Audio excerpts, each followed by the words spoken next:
Et là, le travail a été essentiellement de pouvoir prouver qu'on pouvait mettre cette technologie en marche. Donc on était là avec notre technologie, les petits coupeurs ADN, la recombinaison homologue, et je peux vous dire un truc, c'est qu'on ne savait pas comment faire. Ça, c'est un truc difficile. Donc, on arrive comment on va changer, par exemple, la spécificité de ces coupeurs pour qu'ils coupent ici, à gauche, à droite, etc. Et là, il faut pouvoir trouver des idées soi-même, développer des brevets soi-même et pouvoir mettre ces technologies en propre, en marche, pour pouvoir convaincre des investisseurs. Au bout du compte, 10 ans plus tard, ce dont on se rend compte, en fait, c'est que finalement, en fait, toute la technologie qui provenait de Pasteur a été cruciale pour pouvoir démarrer. En fait, ça a été un socle de démarrage pour la société. Ce qui a émané de l'Institut Pasteur ensuite, en termes de perfectionnement, a été relativement limité par rapport au perfectionnement que nous-mêmes avons apporté à cette technologie.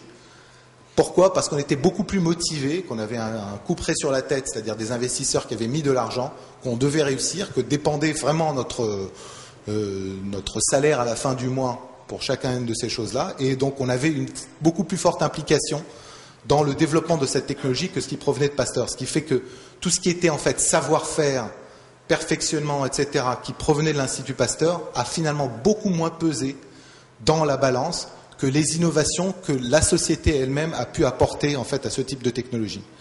En même temps, vous avez, quand vous êtes confronté au monde académique et que vous avez des relations avec eux, ils se disent au départ, mais c'est des entrepreneurs, les gens ils ont vendu leur âme au diable, ils sont passés du côté obscur de la force, etc.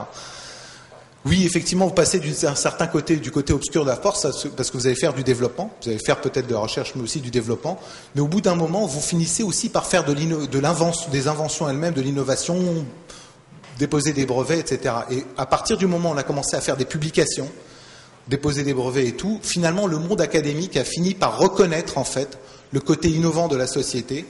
Et il y a eu en fait finalement cette ouverture en fait au monde académique s'est faite au bout de 3-4 ans et on a pu maintenant on a un très très grand réseau collaboratif dans ce secteur-là, mais ça s'est pas fait immédiatement en fait.